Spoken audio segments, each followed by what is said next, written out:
जिसमें कि एक महत्वपूर्ण जो सोशल मीडिया की हस्ती हैं मिस्टर संदीप माहेश्वरी, उनके और मिस्टर विवेक इंद्रा, इनके बीच में काफ़ी विवाद चल रहा है, बहस हो रही है, आरोप प्रत्यारोप हैं। मुझे विशेष तौर पर इस आरोप प्रत्यारोप पर अलग से कुछ नहीं कहना है, लेकिन जिस बात पर आरोप लगाया जा रहा है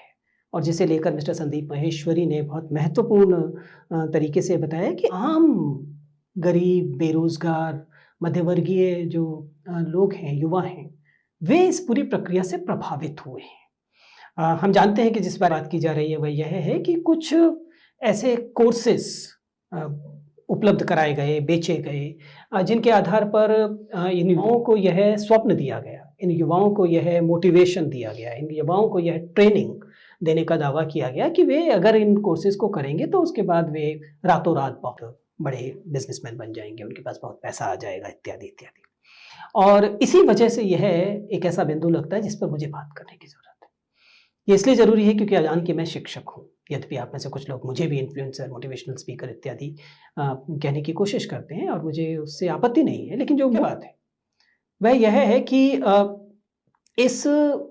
प्रक्रिया में एक शिक्षक होने के नाते मेरे जो विद्यार्थी हैं, ये वह समुदाय है जो इस पूरे विवाद में रिसीविंग एंड पर है, जिसके साथ यह बुरा हो रहा है। और इसलिए मुझे यह बहुत महत्वपूर्ण जान पड़ता है कि मैं इस पर अपने विद्यार्थियों से बात करूं, आपसे बात करूं कि यदि आप भी उस श्रेणी से आते हैं जो शिक्षित, अल्प शिक्षित, बेरोजगार लोग हैं, जिन्हें यह स्वप्न दिया गया है कि वे रातों रात सफल हो सकते हैं, एक बड़े बिजनेसमैन बन सकते हैं या उन बहुत तेजी से पैसा कमा सकते हैं, उनके इस किस्म के स्कैम्स में फंस जाने की संभावना अधिक क्यों होती है? स्कैम है क्या? स्कैम कुल मिलाकर यह है कि सब लोगों को यह उम्मीद दिलाई गई कि यदि आप एक राशि का कोर्स हमें खरीदेंगे तो हम आपको ऐसा रास्ता बताएंगे जिस रास्ते से आप आगे जाकर खुद बहुत पैसा कमा सकते हैं। और ये रास्ता क्या है? ये रास्ता है कि आप और लोगों को यही कोर्स बेचिए। अब इस कोर्स की जगह पर आप कोई जमीन रख दीजिए, इसकी जगह पर कोई फाइनेंशियल प्रोडक्ट रख दीजिए, इसकी जगह पर कोई बहुत कम तरह की इन्वेस्टमेंट पे बहुत ज़्यादा रिटर्न का कोई लालच रख दीजिए, इस पर कोई बहुत ज़्यादा ब्याज मिलने वाला कोई प्रोडक्ट रख दीजिए। दुनिया भर में इस किस्म के स्कीम्स लगातार दी गई। जिस अर्थव्यवस्था की स्थिति खराब होती है उस अर्थव्यवस्था में हमें यह होते हुए मिलता है। कई देशों में सरकारों की तरफ से ऐसा किया गया, लॉटरियां देना या मल्टी लेवल मार्केटिंग के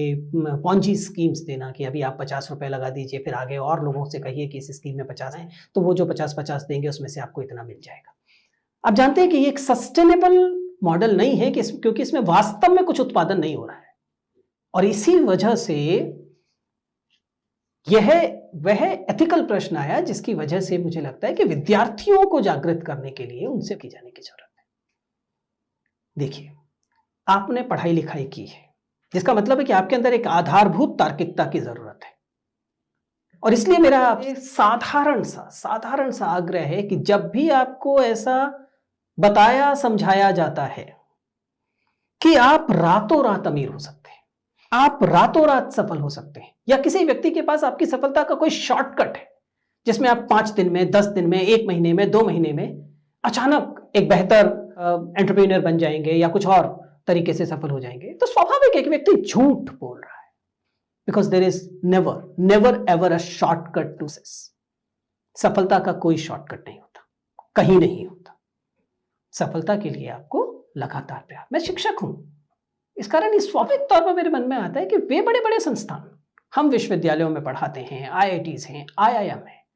अगर वहां पर काफी काबिल शिक्षक है, उनके पास बहुत अपनी पढ़ाई भी है और पूरी दुनिया भर की केस स्टडीज भी है।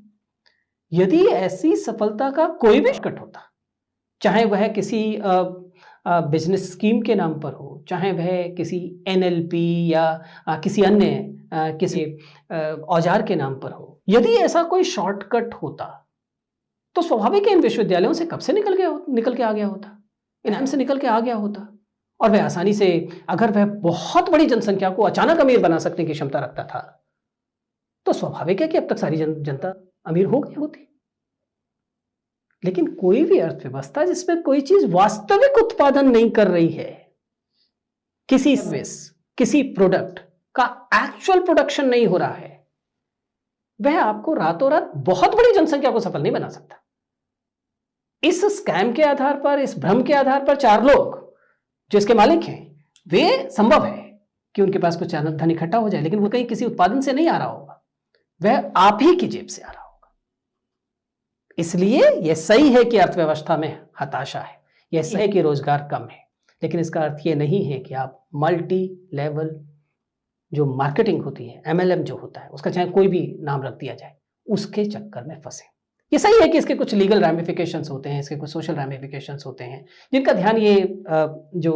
लोग आपको फंसाने की कोशिश करते हैं, वे अक्सर उसका कोई तोड़ निकाल के रखते हैं, उसका कोई नाम बदल देते हैं, क्योंकि आपको समझना पड़ेगा कि पिछले कुछ समय से लगातार वह अर्थव्यवस्था खड़ी हुई है, इसे हम गिग इकोनॉमी कहते हैं, जिसमें आप लोगों के लिए कंपनी के लिए काम कर रहे होते हैं, लेकिन कंपनी के एम्प्लॉय नहीं होते।